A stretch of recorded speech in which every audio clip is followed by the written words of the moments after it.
Welcome everyone to another episode. And on today's episode, I'm very excited to bring you today's guest. Today, I interview a laughing yoga teacher, an illusionist, an inner child consultant, songwriter, musician, Wim Hof enthusiast, and a father on a mission to raise the vibration of humanity.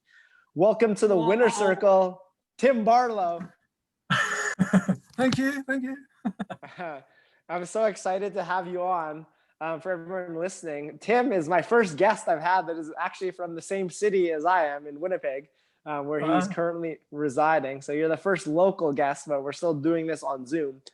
And Tim and I had the opportunity to work together for a couple of months, teaching a family yoga and laughter and wellness program for the IM Festival at the Community Connect every weekend. So that's how I got to know Tim. Actually, the first time I met Tim was in this picture that he has in his background right there now at his laughter yoga his laughter yoga class at the IM Festival. I'm at the right. Do you want to point to me there, Tim? I'm at the I can't. red. My hand disappeared. Yeah, that direction. There you go. I'm right there. You had me in your hand for a second. But welcome to the Winner Circle, Tim. I'm so excited to interview you. And this is a really positive, uplifting, upbeat episode like they all are. And you're just the guest to have on to bring a lot of joy to people. This is going to be my last episode I release of the 2020. So we'll leave people in 2020 with a smile. And all questions, I start this podcast off with a really positive question, and that is, what do you love about the world right now? What do you love about your world right now, Tim? About my world? Well, yeah, so I don't actually live in Winnipeg anymore. I moved 4 hours away to a cabin on a hill. Okay. So I'm actually loving connecting with nature again. Mm-hmm. It's been quite refreshing. I know the world's different, but I gave up a lot of things I was doing and kind of reconnected with myself. So my life's a lot simpler. I see less people, and I'm able to concentrate on what I really want to do, which is kind of what we're going to get to on this call.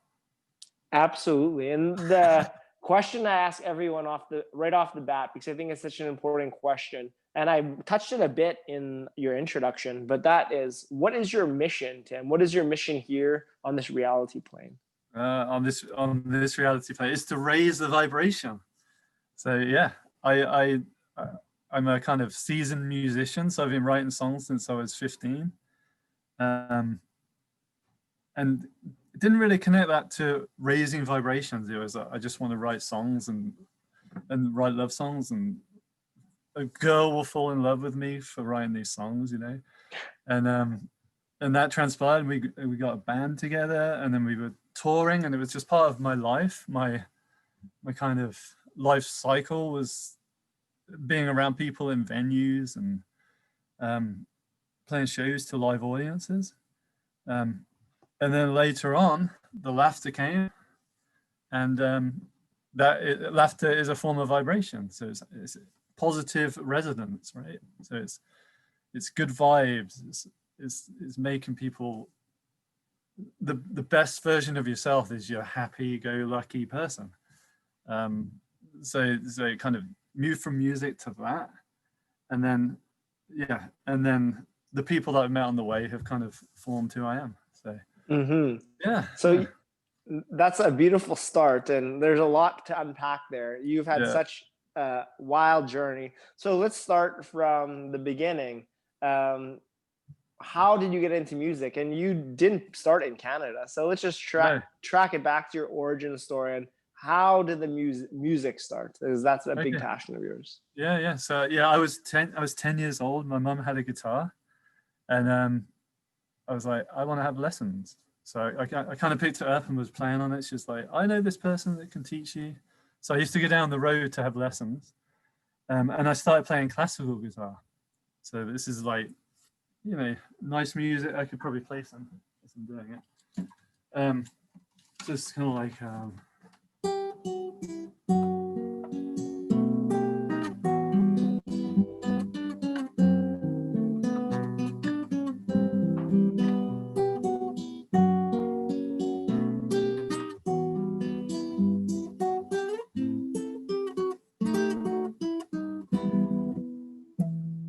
like that kind of thing, right?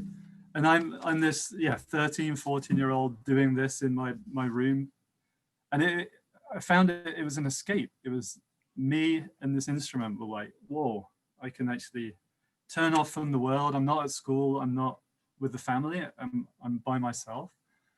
And I did that to grade 5, I think it was. And then this guy called Kurt Cobain turned up. And it was like, oh, I'm 16 now. Like, Kurt Cobain's in my life.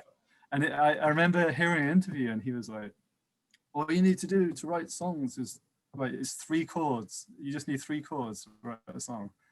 And I think he learned that from the Beatles, right? It's like, you need 3 chords, you do verse, chorus, so you do verse, verse, chorus, verse, and you've written a song. So I was like, I'm going to write songs, yeah, the 16-year-old self.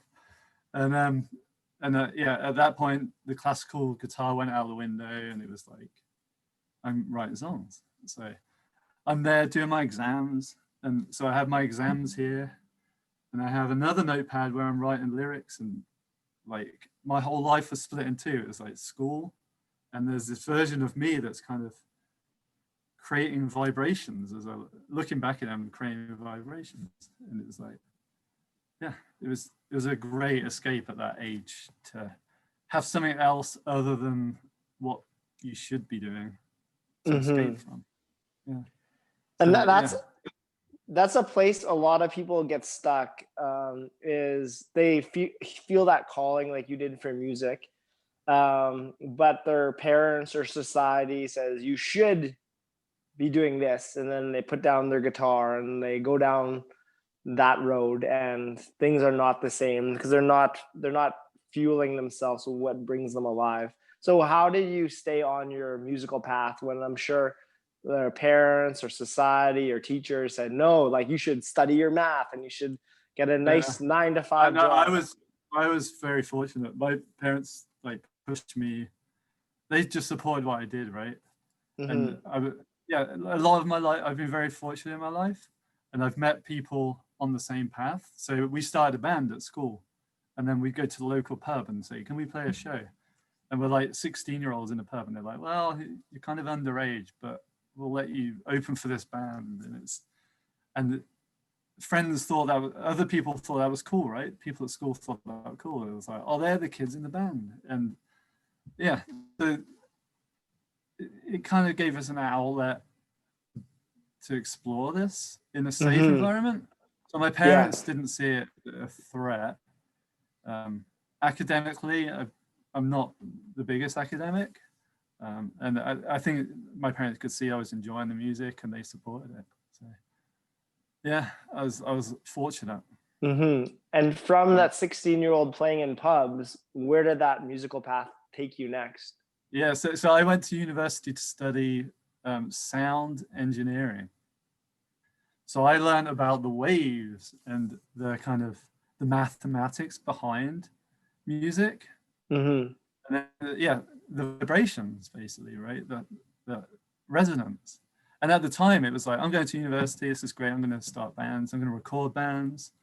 And I didn't think of it as, raise the vibration. I'm just doing a cool thing. I'm learning how to do this, and I'll get to keep writing songs. And it was, there was that journey. And then after university, the people that I'd been to school in a band with, we got together, moved to London, which is the band central in the UK. And we rented a bungalow, and we set up all our band equipment in this bungalow, and just basically rehearsed, and probably drank too much and stayed up too late. But we got pretty good at what we were doing, and we were playing at venues where Coldplay started and where Madness were, and Bob Dylan played in the 60s. Yeah, it was good times. Yeah. That does sound like good times. And you have a guitar right on your shoulder. And I know you were going to play a song for the end, but how about you play something for us now that you feel called to, if you wish? Andy, I can play. I play a little. So this is that. So I'm sitting there at 16-year-old, revising for biology, like exam or something, And on the other pad, I'm like, pink marshmallow dinosaurs. What would a dream look like with pink marshmallow dinosaurs? So I wrote this song for that. And so I'll just play a little bit of it. Okay, sure.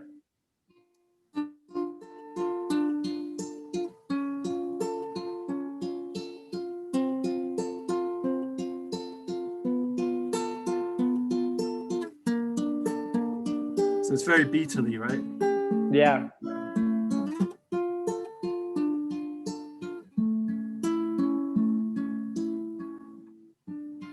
In a pink and white marshmallow land, people cheer my name and shake my hand.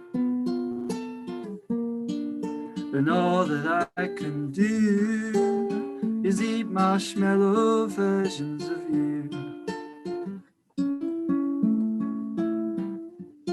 Waiting for the sun to hit my eyes, and dreaming dreams I didn't realize. And all that I can do is believe them to be true. Open eyes, oh my darling. And then it kind of goes on like that, right? I love it. It's so beautiful.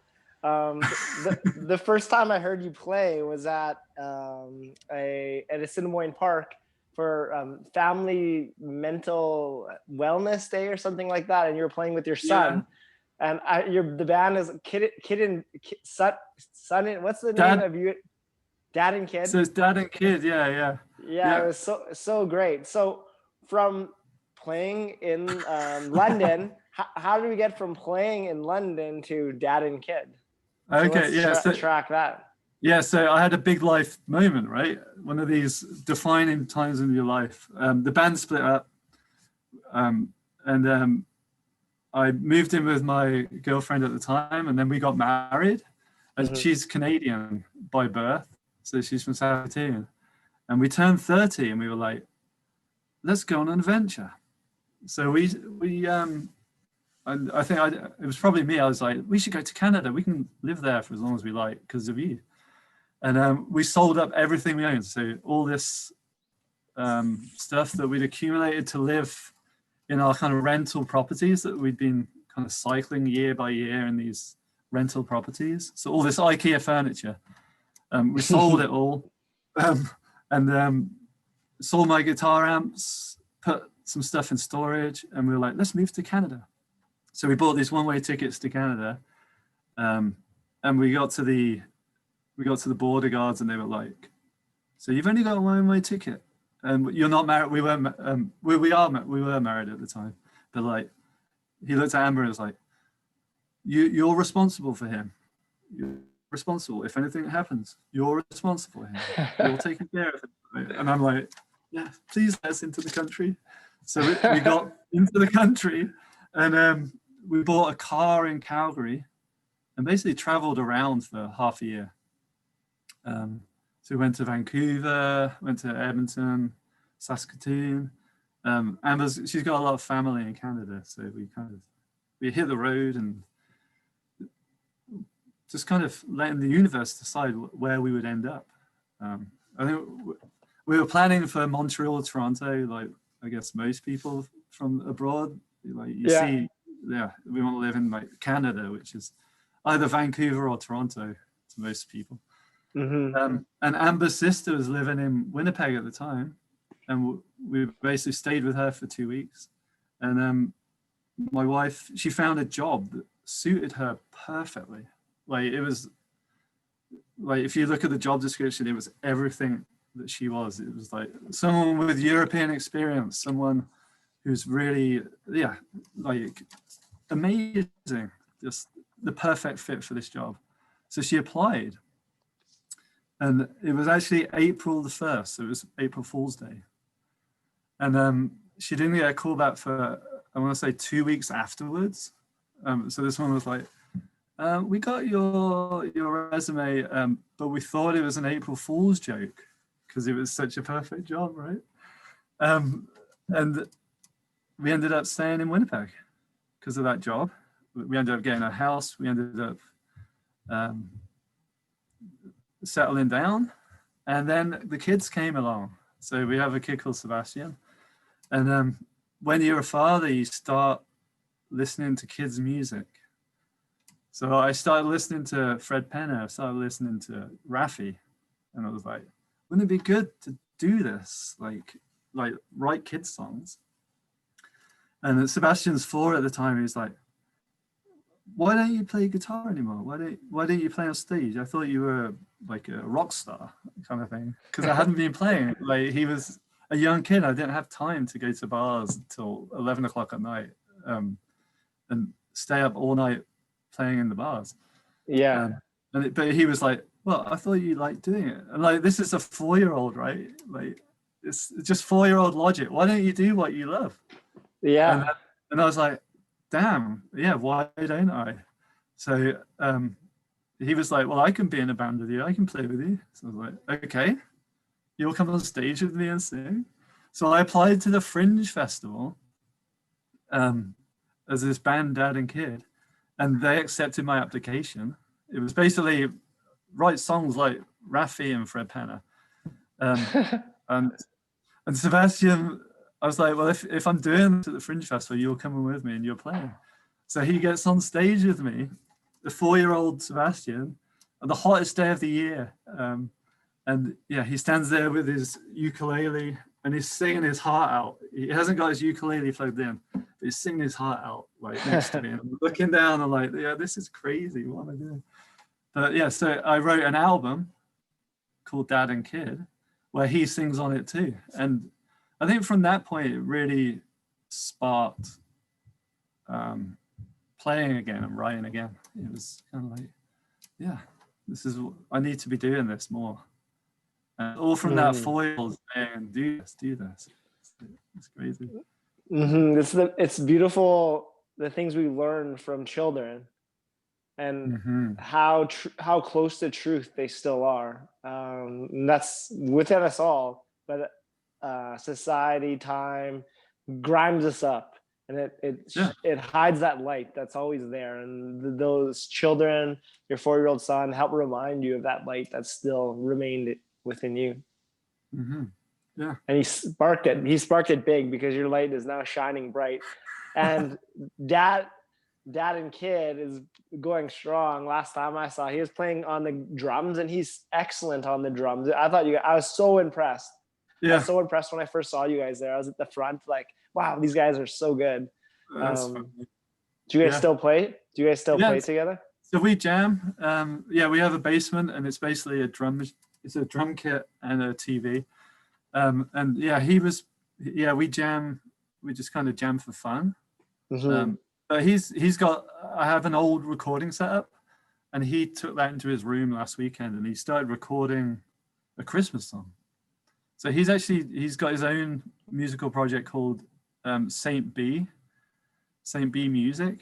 And he writes piano and guitar, and he's kind of inspiring me, because now I have to play catch up. So like now I'm like, oh, he's recording more than me, so now I'm recording again just to keep up. So, yeah. I think that's great, and that's great to have, and your ally being your son. You guys help level each other up. And you also have a daughter too, I believe, right? Yes, Melody. Yeah. She's more of a dancer at the moment.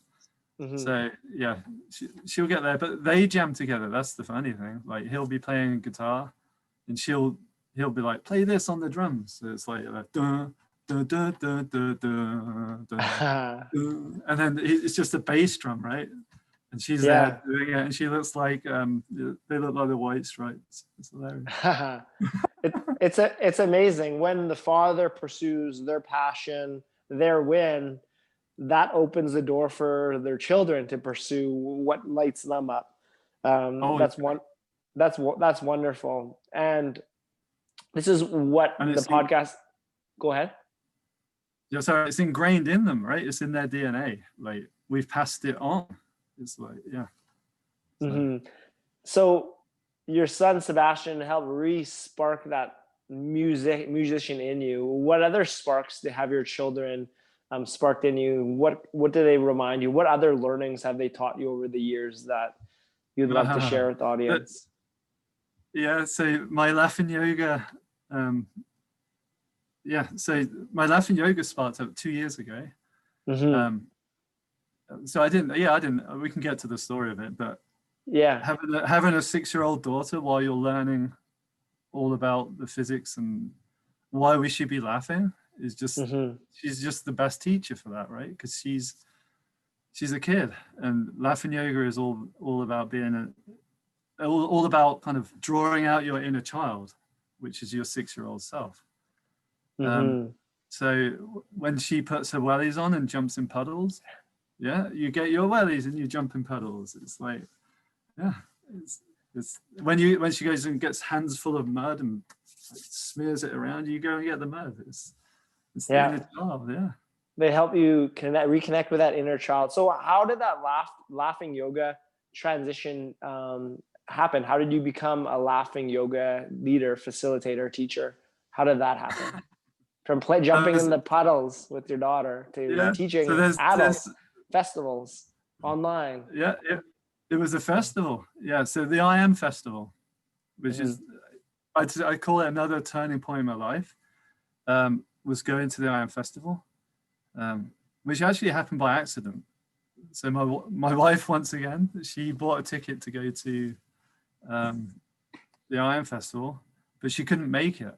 So at the last minute, she goes, "Tim, go to this retreat. You'll enjoy it. Like campfires and yoga." So I turned up at the I Am Festival, and the first thing they do is like they give you a big hug and they show you lots of love, right? It's like, I am here, I am present in myself. I am loved, and it's if you haven't been, it's a beautiful festival. So I turned up in this field full of lots of very spiritual people. So there's the spiritual people, there's the teachers, and then there's the lost people. So all these people that are kind of want to find out who they truly are. And I guess on the first night we were there, they asked you, "Who are you?"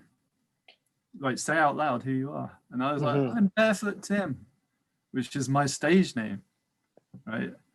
And at the time, I'd been playing lots of dad and kid music. But I shouted out, "I'm Barefoot Tim." And to my horror, I looked down, and to my horror, I had shoes on, right? So I'm in this place with all these hippies, right? Barefoot, and I've got these shoes on. I've got these dad shorts. I'm like, what have I become? And at that moment, I threw my shoes off. I threw them into the bush, and I didn't put them back on that weekend. I was like, I'm going to rediscover Barefoot Tim. And it was a crazy festival. I ended up getting on the main stage on the Saturday night because of a chicken dance that I did on the Friday night at the campfire. It's a funny song called "Have You Ever Seen a Penguin Drinking Tea?" And it's basically like a campfire song, like a scout campfire song, right? So I had everyone flapping their arms, spinning around, going with their tongues out, going, "Have you ever seen a penguin drinking tea?" Right? And it just went down a storm, and then they pulled me up on the main stage to do that on the Saturday. And I was like, "Whoa, this is crazy." So afterwards, I became really good friends with the festival. I got onto the board of directors. And they happen to also run Mo Mondays, which is motivational Mondays. And they asked Dad and Kid to play. So me and Sebastian played this night. But on the same night, there was someone called Sophia Dove who was talking. And she was talking about synchronicity and how it changed her life. And it's probably, it's one of the most profound teachings I've had in recent history, in like the last few years. Was her just take every sign that you bump into as a synchronous event that means something, right? So, absolutely. So if you're walking down the street and someone waves, like not waves, smiles at you, and they're wearing a t-shirt that says "Move to LA." Maybe you should move to LA. It's like, but she opened up and she said, "I was a single mom. I was with 4 kids. I was working in the supermarket.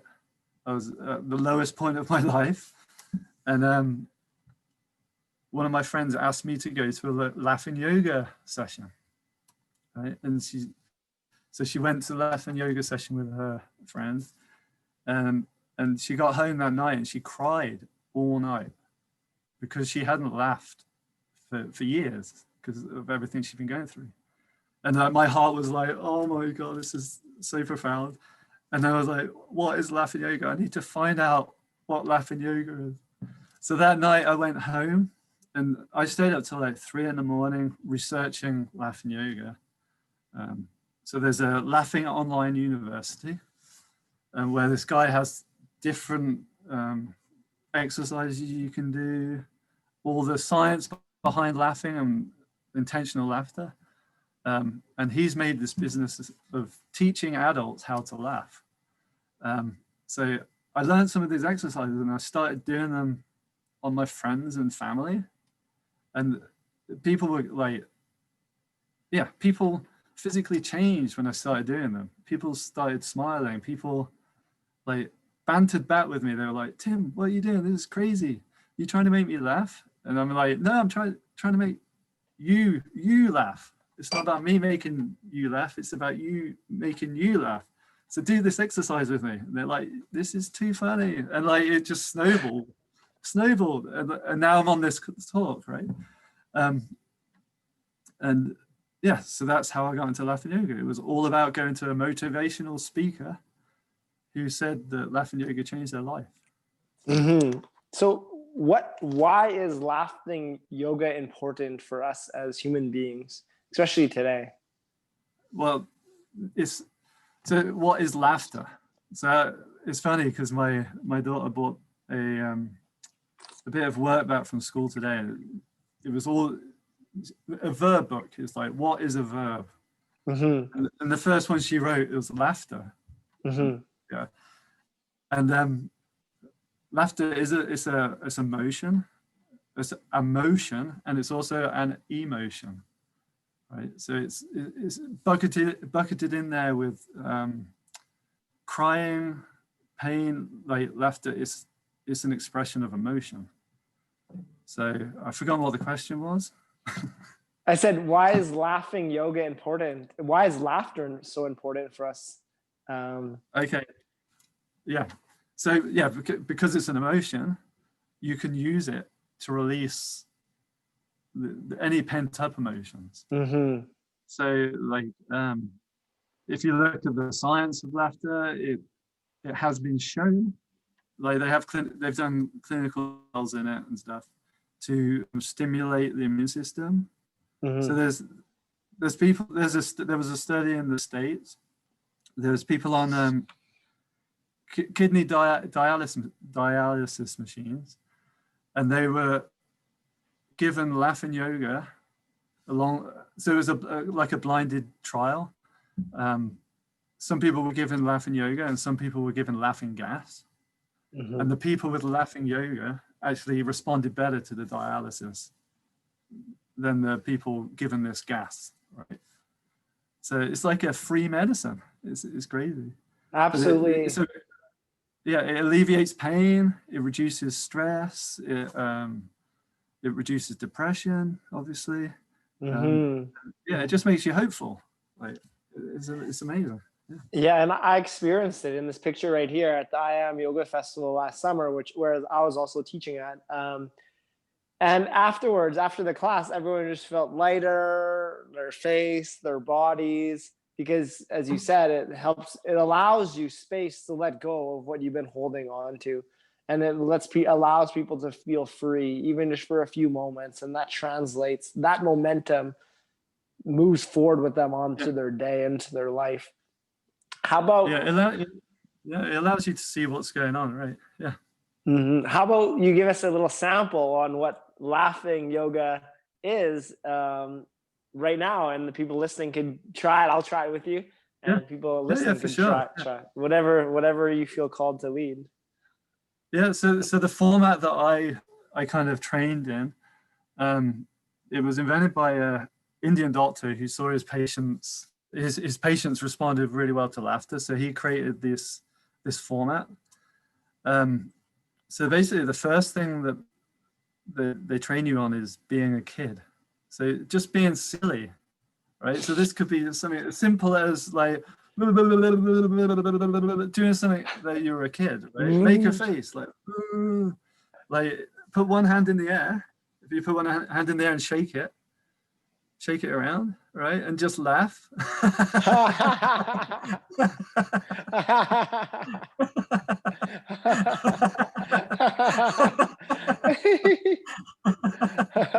See, and you just feel absolutely ridiculous, right?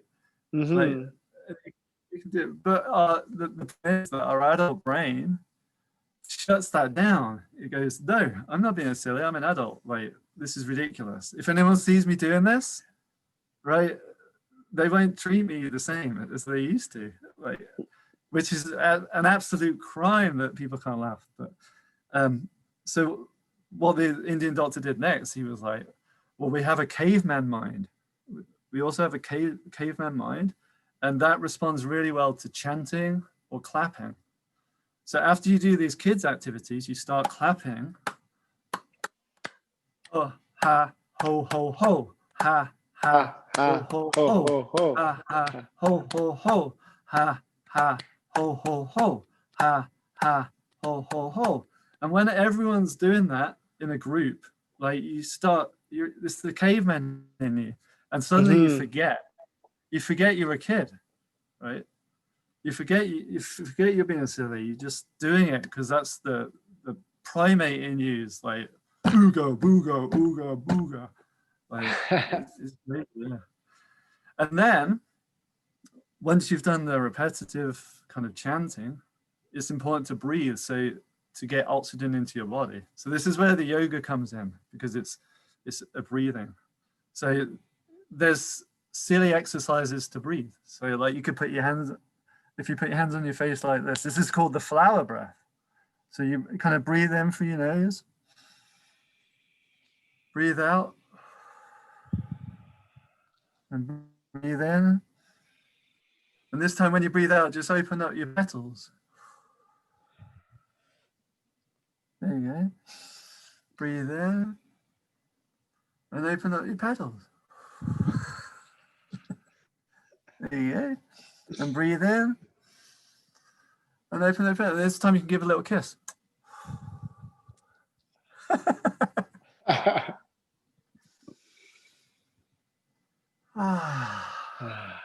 And then you're not just doing that kind of breathe in for 4 seconds, pause, breathe out for 4 seconds, pause, that like you hear all the time in meditation, right?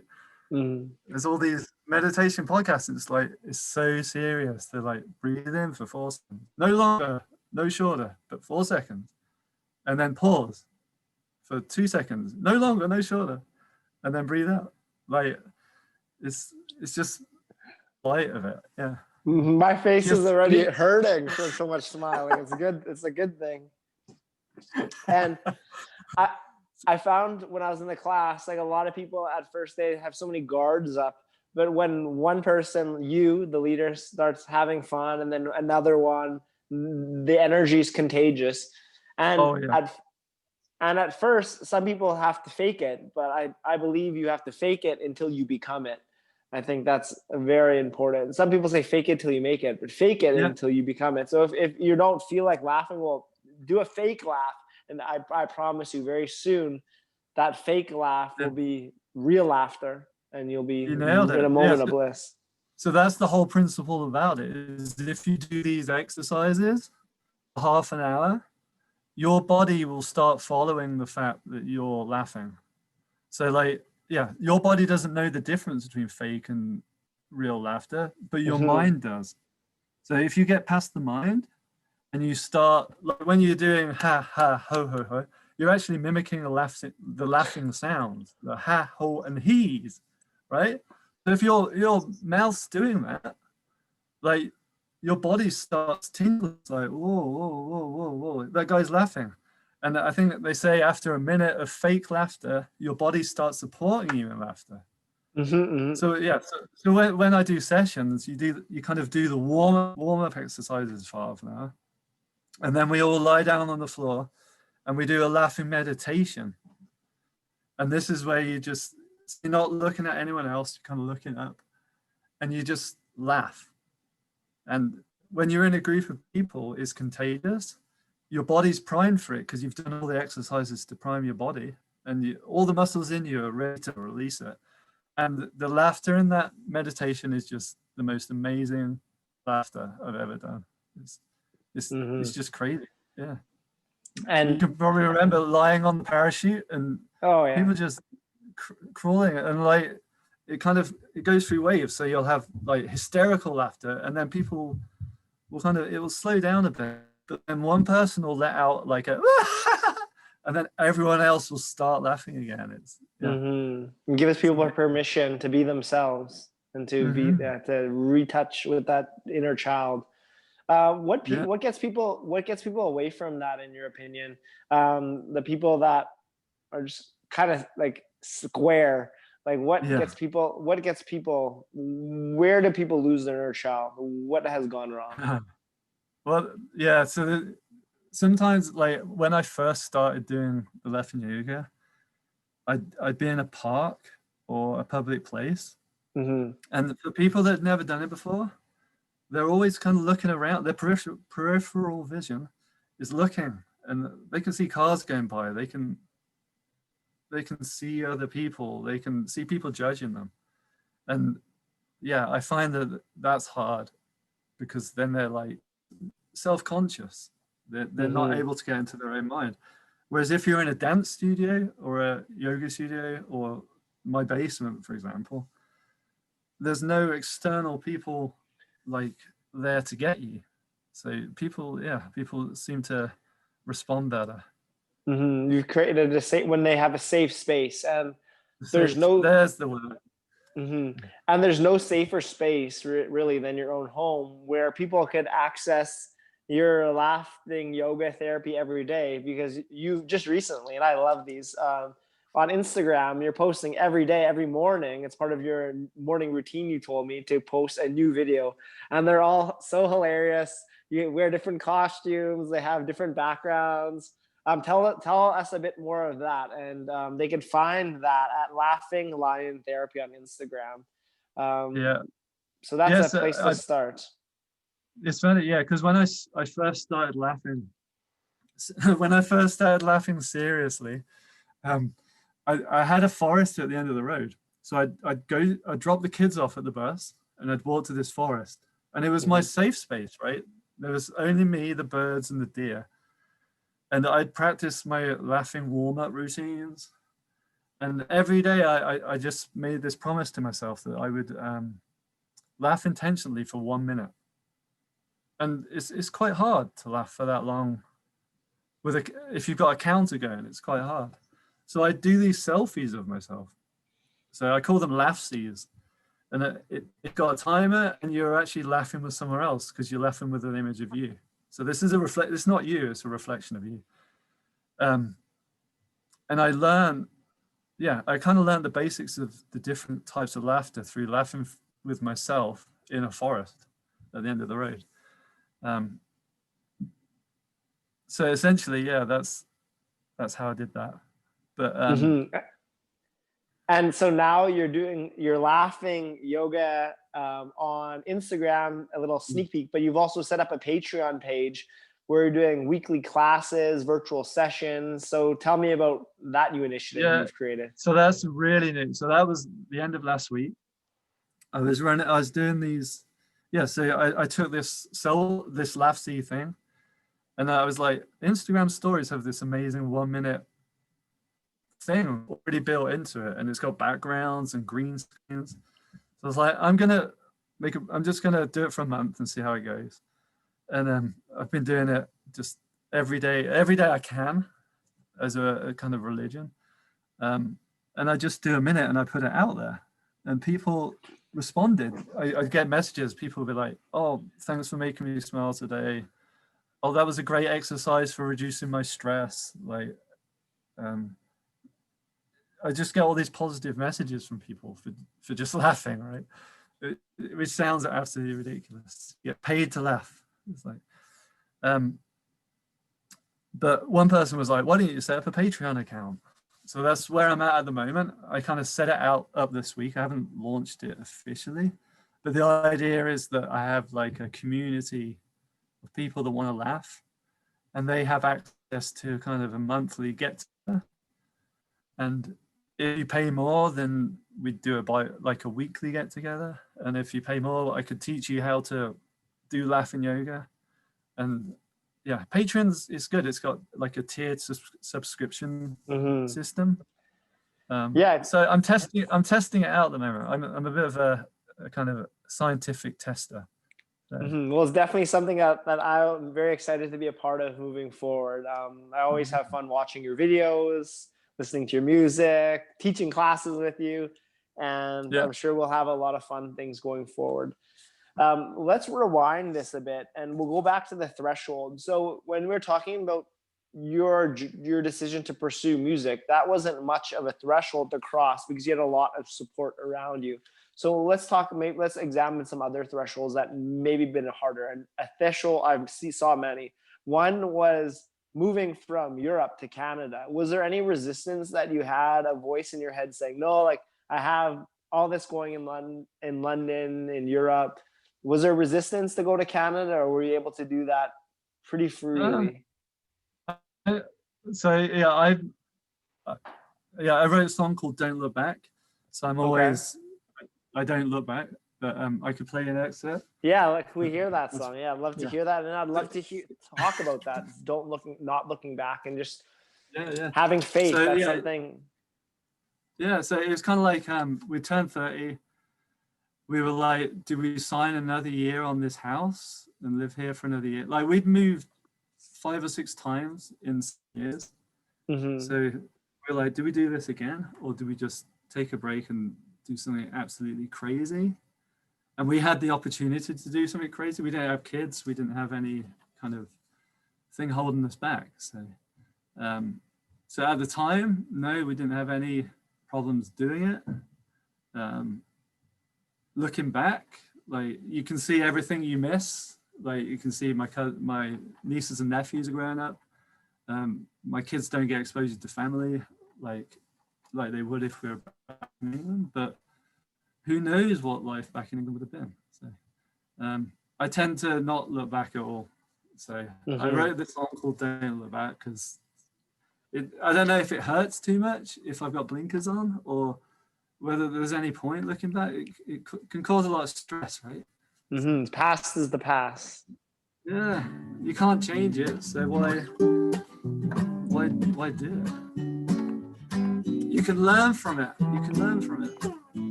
There's a look in your eyes. Suddenly the world has come alive. The sudden feeling that you just can't describe. Oh, I'm glad you feel this way. Is it so hard to believe that there's so much hidden up your sleeve, and that you truly believe in me? Oh, I'm glad you feel this way. Ooh, if you ever get that feeling, ooh, don't ever turn and look back. Don't ever turn and look back. Da, da, da. I mean, it goes on like that, yeah. Oh, it's beautiful. You're so talented. I love it. I love it. But so that's funny because one of my exercises at laughing is connecting the dots, and I get everyone to put dots all over each other. So I give them like a sticky pad full of dots, and I always ask them to put one dot on my guitar. So my guitar is full of these you can't really see because Yeah, it's coming in there. Yeah. Yeah, it's full of dots, and each dot is put on my guitar by someone who's left. So I get to carry all this laughter around with me. I put on I put on one of those. I put on one of those dots. Yeah. So you're with me every time I play a song. It's crazy. That's so beautiful. I love that.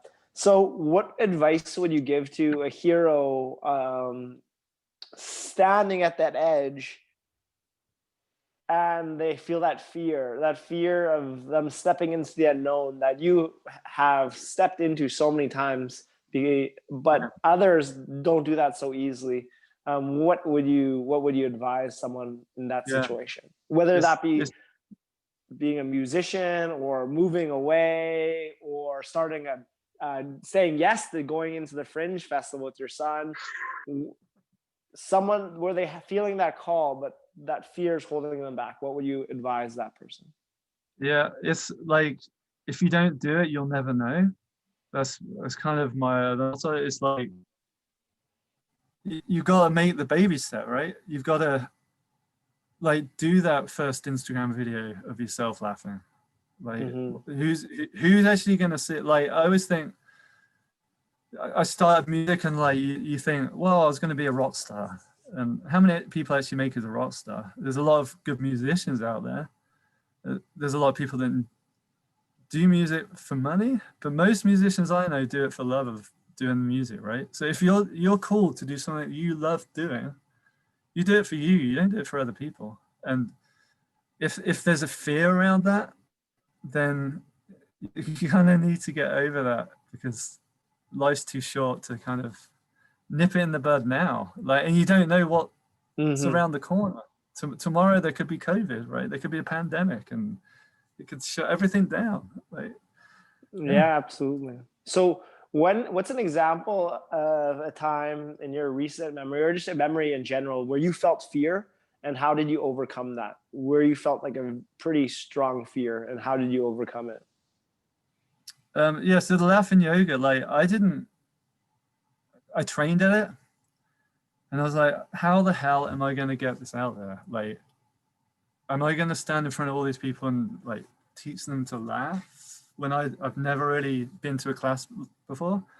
Like, in the laughing yoga instructor handbook, it says, learn the exercises.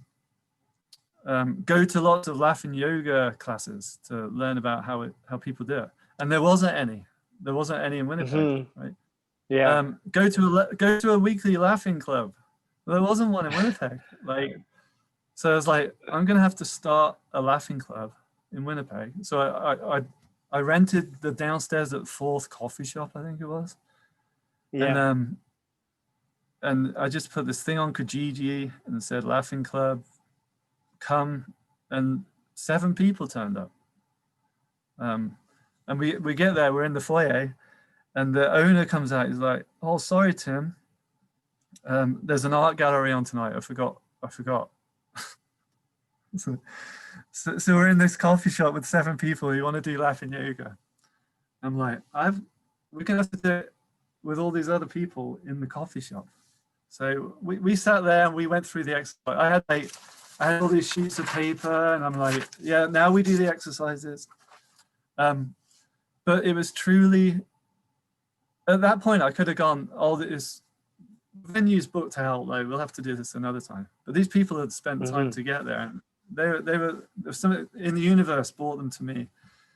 And we just sat down and we just did the exercises. And the smiles from the other people in the coffee shop, it was just a magical night. It was weird. I was shaking as we were doing these exercises, because I was like, I don't know if people are going to do this. And we're all like faking smiles and like just being crazy. I love it. And I love it. It's the first night, right? Like, as a yoga teacher, it's that first yoga session where you're in a room with 30 people, and they're going to follow you through that yoga experience. So, like, how do I make it the best experience? And you've probably got your notepad with the different things and the times of how long it takes to do everything. And you bumble your way through them first few sessions, and then you become proficient. It's weird. Yeah. Hmm. That definitely sounds like a challenge, and but with such great reward once you stepped in and once you just went with Hmm. it, once you just embraced what was, and came Yeah. out on the other side with such joy and laughter. Yeah, it's You've like playing based music. Like, oh, sorry, it's like playing no, go music ahead. too, right? If you're writing songs, they're very personal, right? So like,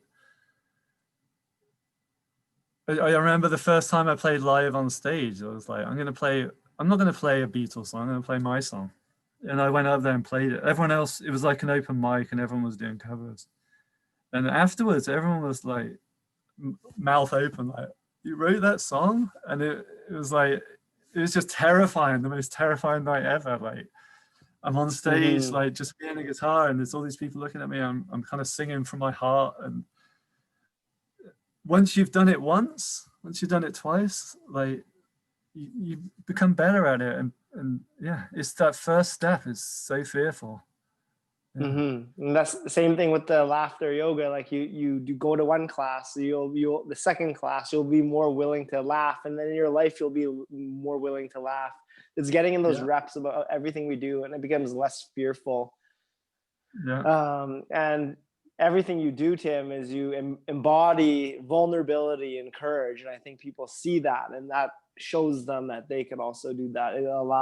It takes one person to lead, and Yeah. others will join. And you've been doing a really good example of that. Yeah. So I was saying, so that experience in the fourth coffee shop where they said, okay, well, you no longer have this space. You have to go do this upstairs in the coffee spot. And then there's other customers. That was a challenge. And all throughout your life, you've encountered challenges and challenges. That is life. Life is about the highs and Mhm. lows. But let's examine what would you say is the greatest challenge you've encountered on your journey, and how did you overcome it? My greatest challenge. Wow. Hmm. Um, did you prep me for this one? It was this cool. No, I, I, the funny thing about not looking back is you don't remember your greatest challenges. So I think I learn from my challenges. Hmm. Once I've got past them, I don't see them as a challenge. I don't know if that's a cop out answer, No, I like but that. It's I all think that's, happening for you. yeah, The like challenges are it's happening for called, you. yeah. So there's pronoia, right? It's the opposite of paranoia. Hmm. And this is where the universe is conspiring in your favor. And I think I see every challenge that I've had, and I've been very fortunate in what I do.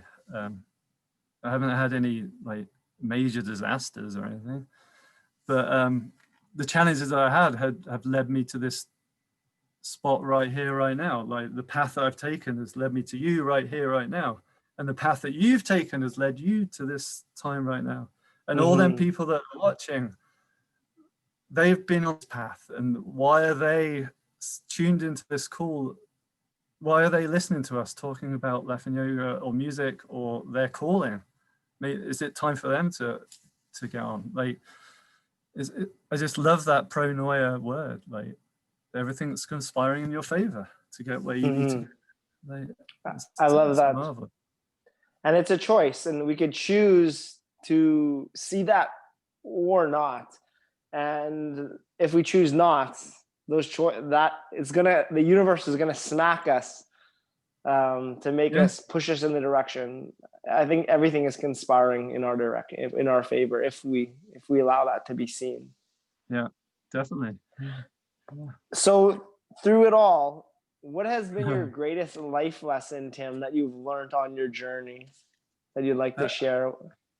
I think it was the IM Festival. I think it was kind of a leap into the dark. It was being surrounded by people that I didn't realize were there. Like there's healers and very spiritual people and teachers, like finding the right teachers, um,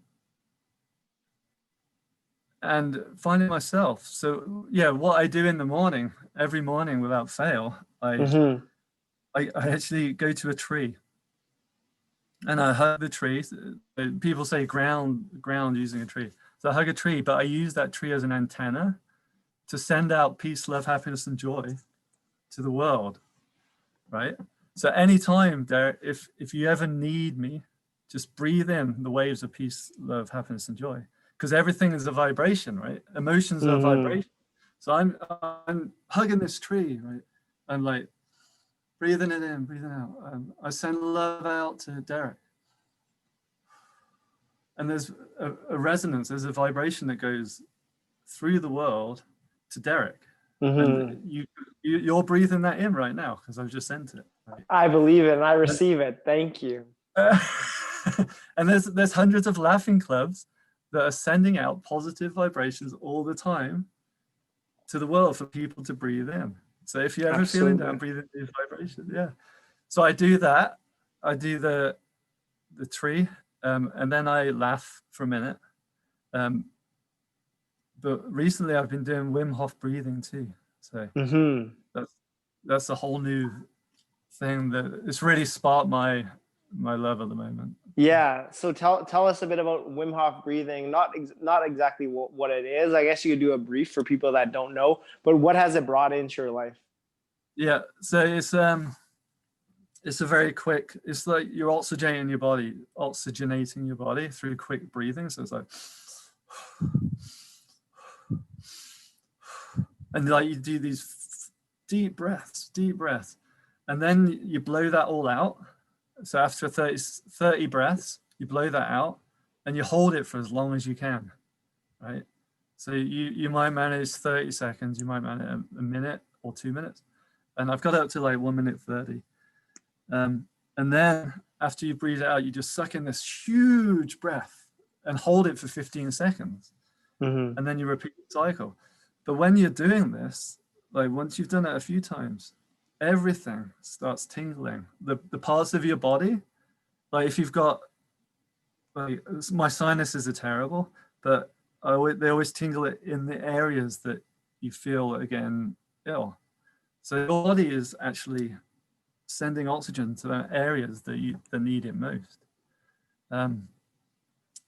And yeah, so you repeat the cycle and you're like super oxygenating your body.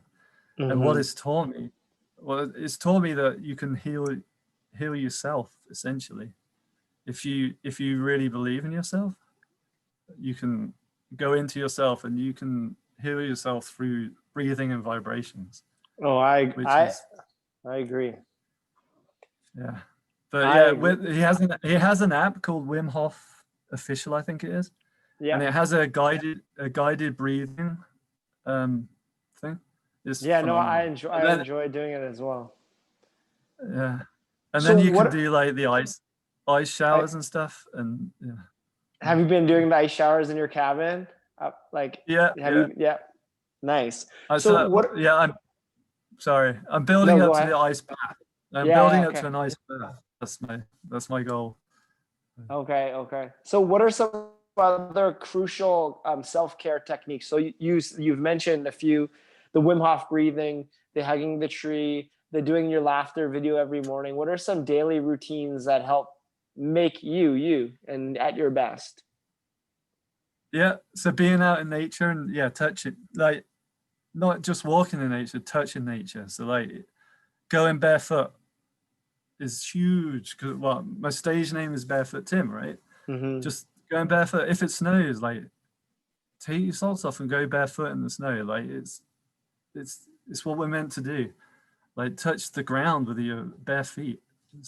That's huge. So yeah, nature, just observing nature. So like if you're in a forest, like observe the moss on the tree, touch the moss. Don't just look at it and go, oh, that's a nice tree, that's nice colors. Like touch the leaves, like be one with the nature. It's like, yeah. And send out positive vibes to nature. Like it needs it. Yeah. Just sending out positive vibrations. Like create this aura of yourself that's positive. And people, like they feel it as they walk past you. They'll feed off it. Positivity. I'm with you. Hashtag positivity. So I like to close with 3 questions for every guest, and I'm going to ask these to you now. So, first question: from your travels, from your adventures, you've learned a lot about love. What does love mean to you, Tim? Does love mean? So, yes, love. Ooh. Yeah, love is sending and receiving. So it's being able to give and being able to receive freely without judgment. Like it's just, it's like a built-in exchange. It's a supercharger, right? So like, yeah, we can just breathe out love. And people should be able to breathe out love in. Like Something we're in abundance of, the yeah. ability to send it out and the ability to receive. Just as you said, there's so many people around the world in laughter clubs sending laughter to. There's also billions of people sending love to others in the world in prayers and in their thoughts. And that love is for us to grab whenever we choose. And it's for us to give a plenty because we're in infinite abundance of that. So yeah, well, you said it better than me. Yeah, it gets lost in a lot of things. It gets lost in lust and trust, and yeah, it's a word that's used a lot for the wrong reason. Mm-hmm. But yeah, but you are helping to change that. Essentially, yeah, essentially, it's giving and receiving. I love that. I love that answer. Okay, in 3 words or less, how would you describe the experience you were having on this earth? 3 words or less. I want to say peace, love, happiness, and joy. Yeah, I feel lots of joy. Like that's great. Yeah, just raise the vibration and feel the joy. Right? Joyful me. I am. Is that 4 words? Yeah. I'll take it. I love it. And then my last question, I'm going to do a little magic, Tim, and I'm going to transport us into the future. I'm going to take us out of this 2020, and I'm going to bring us in. I don't even know what the year is, but we're going to be alongside an 85-year-old Tim Barlow. Who is that 85-year-old Tim Barlow? What does your life look like at 85, and what is the legacy that you've left behind? Legacy. I've actually been thinking a lot about dying recently, so I'll probably die before then. But yeah, so while I think about that, I'm just going to talk about the thought of death. Okay. Which is a horrible thing to talk about for a lot of people. Okay. But in that moment that you die, like you become everything. Right? Because we're all born from the dying star, right? So we're all made up of the big death of the star. So when we die, we're gonna just be everywhere at the same time. Like it's gonna be beautiful. Like I don't know. But when I'm 85, I'll probably be pretty near there.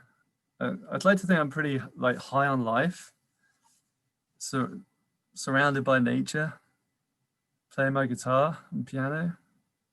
Just probably not far from where I am now, to be honest. That's a nice place to be. So I'm not going to just leave you stranded there. So I want you to picture this 85-year-old Tim out in nature, raising the vibration with your music, with your laughter. Yeah. And I'm going to bring us back into 2020. And that 85-year-old leaves you a message. What does that 85-year-old Tim tell the Tim sitting there today? It's a good one.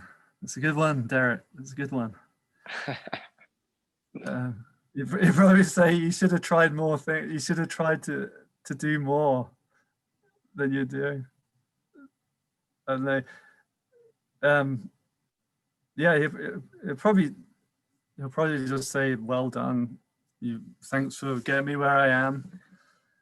Maybe you should have done this and this, and maybe you should have stopped drinking beer earlier. Some cop-out answer like that. No better time to start that than now. So if any of those messages he sent you resonate with your heart, well, no better time to start than now. That's it. I've been thinking about that. Yeah. Beer is dangerous. Yeah. I don't think there's a better way to end this call than with you wrapping us up with a tune, if you feel inclined. Yeah, I'd love to. I'd love to say, like, just keep challenging yourself. Like, if you see anything that interests you, like, follow it, find out more about it and do it. Like, if you're interested in yoga, like, try it. Don't just go, I'm not doing that. I'm not going to go sit in front of my computer and bend backwards. Like, just do it. If Wim Hof breathing, like, I don't want to sit in an ice bath, but don't sit in an ice bath. Just try the breath.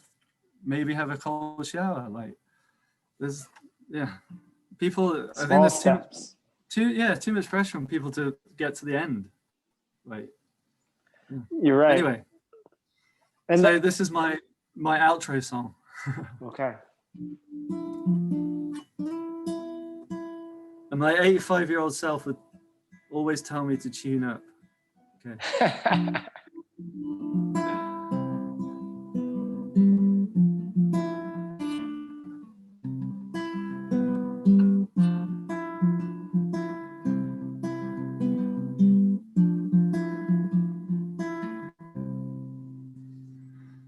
Take a large breath and inhale the misty morning as we rise. With open eyes, see the sun is shining inside your cloudy mind. Look to the sun, the moon, and the stars for a compass to the familiar. Now close your eyes, find a comfort in the familiar. Call me at any time. I'm the sound of the familiar. Close your eyes, close your eyes. There's a new world waiting around the corner, but it's just out of sight. There's a new hope under every stone we will turn, all in good time. Look to the sun, the moon, and the stars for a compass to the familiar. Now close your eyes, find a comfort in the familiar. Call me at any time. I'm the sound of the familiar. Now close your eyes, close your eyes, close your eyes, close your eyes.